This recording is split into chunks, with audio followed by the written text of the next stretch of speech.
देखेंगे कि क्या लगता है आने वाले मार्केट में, आने वाले टाइम में निफ्टी क्या कर सकता है, ऊपर जा सकता है, नीचे जा सकता है, कौन से सेक्टर हैं जहां पे बेस्ट टाइम है अभी इन्वेस्टमेंट का। अपना रिलेटिव स्ट्रेंथ वाला मॉडल लगाएंगे और देखेंगे कि कौन कौन से पैरामीटर देखने होते हैं मार्केट को जज करने के लिए आने वाले हफ्ते के लिए। Welcome to trade with books और मैं विकास आपका स्वागत करता हूं। सबसे पहले जो चीज़ हम देखते हैं अपने वीकली मार्केट एनालिसिस में वो है डॉलर इंडेक्स। सबसे पहले आपको देखना चाहिए कि डॉलर इंडेक्स क्या कर रहा है। DXY सिंबल होता है डॉलर इंडेक्स का अपना ट्रेडिंग व्यू में। तो डॉलर इंडेक्स बहुत अच्छा नहीं कर रहा है। डॉलर इंडेक्स अभी भी संकेत दे रहा है कि ऊपर जा सकता है। और हमने बात की थी कि जब भी डॉलर इंडेक्स ऊपर जाएगा इमर्जिंग मार्केट करेक्ट होंगे। तो ये जो लेवल है बहुत इंपॉर्टेंट है 107.5 का। अगर इसके ऊपर निकलता है डॉलर इंडेक्स तो आपको निफ्टी में करेक्शन देखने को मिल सकता है। ये जो पॉइंट है यहाँ पर अभी एक सपोर्ट बन गया है। अभी सपोर्ट के अगर नीचे जाता है डॉलर इंडेक्स तो फिर से मार्केट में एक रैली आएगी। तो इसको यहाँ घूमने दो, जब तक ये यहाँ घूम रहा है कोई डरने की बात नहीं। लेकिन अगर ये यहाँ ब्रेकआउट दे के किसी दिन अगर यहाँ पे ये क्लोज दे दिया तो आपको बहुत ही सतर्क रहने की ज़रूरत है। तो देखते रहना। विवेक बजाज जी, इसको गणेश जी बोलते हैं US डॉलर इंडेक्स को, तो उन्हीं से सीखा है मैंने भी। DXY और काम तो करता है। ये जब से ऊपर जा रहा है तब से निफ्टी नीचे गिर रहा है, इसलिए थोड़ा वॉचफुल रहना कि ये जिस दिन ऊपर जाए उस दिन थोड़ा संभल जाना। तो पहली बात तो ये हो गई कि डॉलर इंडेक्स देखना है। अब देखते हैं कि निफ्टी क्या कर रहा है। तो निफ्टी तो बहुत अच्छी प्राइस पैटर्न बना के बैठा है। निफ्टी में जो प्राइस पैटर्न बैठा है वो अभी तो दिखा रहा है ऊपर जाने के संकेत। जैसा कि हमने पिछले हफ्ते भी बात की थी कि यहाँ से मार्केट ऊपर जा सकता है। इस पॉइंट पे थे तब हम, यहाँ से हमने बात की थी। और अभी तो बहुत ही ज़्यादा ऐसा दिखा रहा है। देखो यहाँ से ये लोअर लो लोअर हाई बनाते हुए पैटर्न बना रहा था। अब मैंने प्राइस एक्शन में सीखने वाली बातें आपको बहुत सारी यहाँ से बताई हैं, वो आप फिर से समझो। यहाँ से इसका प्राइस एक्शन देखो, ये जब भी अगर कोई प्राइस लोअर लो बना रहा है ना, ये जब प्राइस लोअर लो बना रहा है और वो वापस अपने लो के पास तक आ गया, ये लो तक आ गया अगर इस लेवल तक, तो समझ जाओ कि वो ट्रेंड वीक हो गया। वो ट्रेंड क्या हो गया, वीक हो गया। क्योंकि ऑलरेडी ये पिछले अपने हाई तक पहुंच नहीं पाता है। अगर ये ट्रेंड अगर मजबूत है ना तो ये पिछले हाई तक नहीं पहुंच पाता है। वैसे ही अगर कोई अप ट्रेंड चल रहा है तो वो ये हायर हाई हायर लो बनाते हुए जाएगा। लेकिन जिस दिन वो अपने पिछले लो के पास पहुंच गया ना, ये लो के पास, फिर से समझ लेना कि वो वीक हो गया। क्योंकि वो आखिर में सेलर्स ने इतनी ताकत आ गई कि वो लोग पिछले लो तक प्राइस को लेके आ गए। मतलब कि अब उनमें भी जान आ गई है, अब वो भी पिक्चर में आ गए हैं। ये सिंपल सा कॉन्सेप्ट है। तो इसी पॉइंट पे जब ये वापस आ गया था ना, ये श्योर हो गया था कि अब मार्केट यहाँ से ट्राई कर रहा है रिवर्स होने का। और जब यहाँ से नया लो बना ना, इसके बाद से ये जो नया लो बना, इस नए लो में वॉल्यूम आना चाहिए था। यहाँ पे जो ये जो कैंडल्स दिख रही है ना, इसमें वॉल्यूम नहीं था। तो इससे भी समझ में आया कि जब नया लो बन रहा है तो सेलर्स इंटरेस्टेड नहीं है। प्राइस एक्शन की ये छोटी छोटी बातें आपको इंट्राडे में भी काम आएंगी, स्विंग ट्रेडिंग में भी काम आएंगी। आपको ये हमेशा देखते रहना चाहिए। तो ये जब भी नया लो बने या नया हाई बने, जैसे इस पॉइंट से जब ये ब्रेकआउट होकर नया हाई बनेगा तो यहाँ पे वॉल्यूम आना चाहिए। हमेशा प्राइस को वॉल्यूम का सपोर्ट मिलना चाहिए। तो जब ये यहाँ से नया लो बनाया तो वॉल्यूम नहीं आया, मतलब कि यहाँ पे क्या हो गया, एक चेंज होने का, ट्रेंड चेंज होने का एक मौका मिल गया। और यहाँ पे जो ये बड़ी कैंडल बनी, बुलिश कैंडल, इससे समझ में आ गया कि अब प्राइस ऊपर जा रहा है। और यहाँ पे जब वापस आया तो एक ही रेड कैंडल बनी। यहाँ पे देखो, एक कैंडल यहाँ नीचे लाने के लिए ट्राई की और तुरंत ही रिवर्सल हो गया। तो इसी पॉइंट पे आप बाई कर सकते थे ऊपर के लिए, इस कैंडल पे, जो कि हमने डिस्कस भी किया था अपने वीकली एनालिसिस में कि इसके ब्रेकआउट पे 24,350, यहाँ पे अराउंड 24,350 के ऊपर जैसे ही निकलेगा हम बाई करेंगे। तो अभी तो और भी अच्छा प्राइस एक्शन बन गया है कि प्राइस यहाँ से ऊपर गया, पुल बैक दिया, इस लेवल को टेस्ट किया और वापस से एक रिजेक्शन आया। मतलब कल की अगर आप कैंडल देखेंगे तो प्राइस यहाँ ओपन हुआ, प्राइस ने पहले नीचे ट्राई किया और जितने लोगों का नीचे स्टॉप लॉस था सबको हिट किया। यहाँ पे बहुत लोगों ने पुट भी ले लिया होगा, बहुत लोगों का स्टॉप लॉस हिट हुआ होगा। और यहाँ से बाइंग आई इसी लेवल से और वापस से एक बहुत अच्छी कैंडल बनी। और उसके बाद जो दूसरी चीज़ देखनी चाहिए वो होती है वॉल्यूम। तो वॉल्यूम भी ज़्यादा आया, पिछले 5 दिनों से। तो यहाँ से समझ में आ रहा है कि निफ्टी में एक अप ट्रेंड की चांसेस हैं, लेकिन डॉलर इंडेक्स को आपको पैरेलली देखते रहना पड़ेगा। डॉलर इंडेक्स अगर साइडवेज रहा तो यहाँ से एक ये अप ट्रेंड का मूवमेंट आपको दिख सकता है। अब जैसे ही हमें पता चल गया कि अगर निफ्टी में एक अप ट्रेंड यहाँ से आ रहा है तो कौन से सेक्टर हैं जहाँ पे वो अप ट्रेंड से पैसे बनेंगे या जो अप ट्रेंड में लीडर बनेंगे, ऐसे कौन से स्टॉक हैं, ऐसे कौन से सेक्टर हैं। तो उसके लिए मैंने आपको बताया था सिंपल तरीका कि प्राइस एक्शन में जब ये फॉल हो रहा है या निफ्टी यहाँ से लेके इस लेवल से लेके यहाँ तक जितना परसेंट का रिटर्न दिया है, निगेटिव रिटर्न है ना, इस रिटर्न से बेटर जो परफॉर्म किया होगा जो सेक्टर वो स्ट्रांग है। तो यहाँ पे जब ये गिर रहा था तो कोई कोई सेक्टर थे जैसे आईटी सेक्टर वो साइडवेज हो गया था, बैंक निफ्टी यहाँ से साइडवेज हो गया था, नीचे नहीं गया।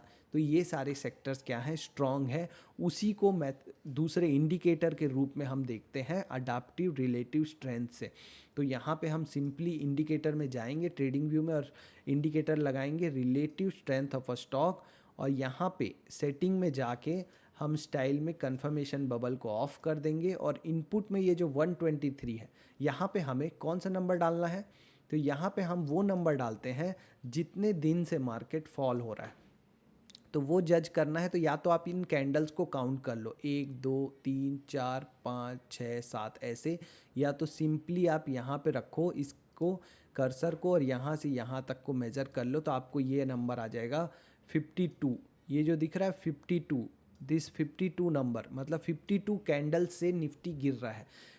दिन तो हो गए हैं 77, बट 52 डेली कैंडल से निफ्टी फॉल हो रहा है। तो इन 52 वर्किंग डेज में कौन से सेक्टर हैं जो निफ्टी को आउट परफॉर्म किए हैं, तो वो निकालना है। तो इस इंडिकेटर में सिंपली आप जाओ और सेटिंग में यहाँ पे 52 लिख दो, क्या लिख दो 52, और ओके कर लो।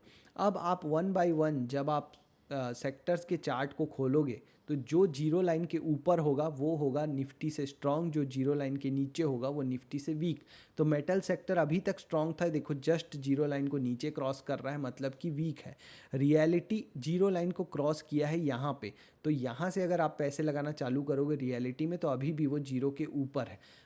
इसके बाद इंफ्रास्ट्रक्चर के स्टॉक वीक हैं क्योंकि जीरो लाइन के नीचे है। पब्लिक सेक्टर इंटरप्राइजेस वीक है, एनर्जी सेक्टर वीक है, फाइनेंस सेक्टर बहुत स्ट्रांग है। यहाँ से ही इस पॉइंट से ही 8 अक्टूबर से ही फाइनेंस सेक्टर बहुत स्ट्रांग है। देखो निफ्टी अपने जहाँ से फॉल चालू हुआ था वहाँ के यहाँ पे है कहीं पे नीचे, जबकि ये ऑलमोस्ट अपने इस हाई को ब्रेक करने वाला है फाइनेंस सेक्टर। तो समझ में आ रहा है ना कि स्ट्रांग है ये निफ्टी से, क्योंकि ये तो ऑलरेडी वहाँ पहुँच गया है जहाँ से गिरना शुरू हुआ था। तो यहाँ से आप देखोगे इस रिलेटिव स्ट्रेंथ इंडिकेटर में भी साफ दिखाई दे रहा है कि ये स्ट्रांग है। तो आपको फाइनेंस सेक्टर के स्टॉक्स को देखना चाहिए कि कौन से स्टॉक्स हैं जिनमें रिलेटिव स्ट्रेंथ ये जो 52 नंबर डाल के स्ट्रांग है। ये 52 नंबर कहाँ से आया, निफ्टी के चार्ट में हमने देखा कि कितने दिनों से, कितने डेली कैंडल से निफ्टी गिर रहा है, फॉल हो रहा है। आप सिंपली जाके कैंडल भी नंबर भी काउंट कर लोगे तो ये नंबर आ जाएगा। बैंक निफ्टी देखो यहाँ से स्ट्रांग है इस पॉइंट से 18 अक्टूबर। तो अगर आप बैंक निफ्टी के स्टॉक्स में 18 अक्टूबर से इन्वेस्ट करते ये देख के मॉडल, तो आज आपके पैसे बन चुके होते और अभी भी ये स्ट्रांग है। प्राइवेट बैंक स्ट्रांग है, पीएसयू बैंक जस्ट स्ट्रांग होना चालू हुए हैं यहाँ से। कंजप्शन सेक्टर देखो वीक है, तो एफएमसीजी और कंजप्शन सेक्टर के स्टॉक से दूर रहो क्योंकि उनमें फॉल हो रहा है। मीडिया सेक्टर बहुत ही वोलेटाइल है, दूर रहने लगा। आईटी सेक्टर बहुत टाइम से स्ट्रांग है, इलेक्शन के दिन वाले वीडियो से मेरे जो मैंने बनाया था वहाँ से स्ट्रांग है, ऑलरेडी बहुत टाइम हो चुका है। अब यहाँ पे भी रिस्क रिवॉर्ड बहुत अच्छा नहीं रहा है, फिर भी यहाँ पे अगर कोई ऐसा स्टॉक है जो जस्ट पॉजिटिव होना चालू हुआ है तो आप देख सकते हो। फार्मा सेक्टर भी वीक लग रहा है। तो अभी आपने 3 सेक्टर देखे, फाइनेंस, बैंक निफ्टी और आईटी, ये तीनों ही सेक्टर हैं जो कि अभी डिसेंट लग रहे हैं। अब आप क्या करना है, आपको इन तीनों सेक्टर के जो स्टॉक हैं फाइनेंस, आईटी और बैंकिंग सेक्टर के, उनके चार्ट में जाओ। जैसे बैंक के अगर आप एचडीएफसी बैंक में गए तो एचडीएफसी बैंक कहाँ से पॉजिटिव हो रहा है, लगभग यहाँ कहीं से पॉजिटिव हो रहा है। तो ये 1600 के आसपास अगर आप खरीदते तो अभी तक अगर आप बने रहते तो आपके पैसे बनते। एसबीआई का शेयर है, एसबीआई देखो यहाँ पॉजिटिव हुआ है इस पॉइंट पे, ये पॉइंट था बाई पॉइंट 784 पे, यहाँ पे आप बाई करते लगभग इस पॉइंट पे 784 पे, इस रेंज में जब ये पॉजिटिव हुआ तो अभी तक आपको होल्ड करना है। मैंने कहा था जब ये वापस जीरो लाइन को क्रॉस करेगा तब हम निकलेंगे। तो अभी ये पॉजिटिव है, तो आपको ऑलमोस्ट अभी अगर आपने इस सिस्टम को ही फॉलो कर लिया तो आपके लगभग, आपने यहाँ भी बाई किया कहीं पे, तो आपके लगभग 7% बन गए हैं एक महीने में। बहुत अच्छी बात है 7%, और क्या 50% तो आएगा नहीं। ICICI बैंक देखो, आप यहाँ बाई करते इस पॉइंट पे, ये कोई है लगभग 1188 पे, आपको यहाँ एग्ज़िट लेना पड़ता 1200 पे। यहाँ पे आपको छोटा सा ही फ़ायदा होता, फिर से आप यहाँ एंट्री करते और यहाँ एग्ज़िट कर लेते इस पॉइंट पे, फिर से आपको छोटा सा फ़ायदा होता, फिर आप यहाँ एंट्री करते इस नीचे के तरफ, यहाँ इस पॉइंट पे लगभग 1289 पे। एक मिनट, आप यहाँ पे एंट्री करते 1289 में और अभी भी आप बने रहते। तो ऐसे करके आप वन बाय वन सारे स्टॉक्स का चार्ट देखो, जो जीरो लाइन को जस्ट क्रॉस कर रहे हैं, यहाँ पे जहाँ पे रिस्क रिवॉर्ड अच्छा है वहाँ पे आप एंट्री कर सकते हो। अभी अगर यहाँ एंट्री करना है तो स्टॉप लॉस यहाँ लगा के कर सकते हैं, तो वो भी एक मेथड है। तो ये सब कुछ आप इस तरीके से आप मार्केट को एनालिसिस कीजिए सैटरडे और संडे को फ्री टाइम में, और फिर वीक के लिए आप पोजीशन बनाने का सोचो। ऐसे करके अगर रूल बेस्ड करोगे ट्रेडिंग और इन्वेस्टिंग तो पैसे बनेंगे ही बनेंगे। कहाँ जाएंगे, बस सेम चीज़ करो, फॉलो करो एक रूल बेस्ड अप्रोच, बिल्कुल कुछ भी नहीं करना है, ठीक है, एकदम रैंडमली जाके कुछ भी नहीं करना है, ऐसे सिस्टमेटिक। मैं तो हर हफ्ते यही सिखाता हूँ आपको, सेम कॉन्सेप्ट। पहले डॉलर इंडेक्स देखना है, फिर निफ्टी का प्राइस एक्शन देखना है। निफ्टी में अगर हायर हाई हायर लो बन रहा है, ग्रोथ है, तो हम जाके देखते हैं कि कौन से सेक्टर्स हैं जो स्ट्रॉन्ग है, और फिर सेक्टर में कौन से स्टॉक हैं जो स्ट्रॉन्ग है, ठीक है। अच्छा लगा वीडियो तो चैनल को सब्सक्राइब कर लो, वीडियो को शेयर करो अपने उन फ्रेंड्स के साथ जिनको एक सिस्टम चाहिए फ्री में स्विंग ट्रेडिंग के लिए, वो लोग ये यूज़ कर सकते हैं। कोई कोर्स की पैसे देने की ज़रूरत नहीं, ज़्यादा पैसे हैं तो मुझे भेज देना, ठीक है। All the best.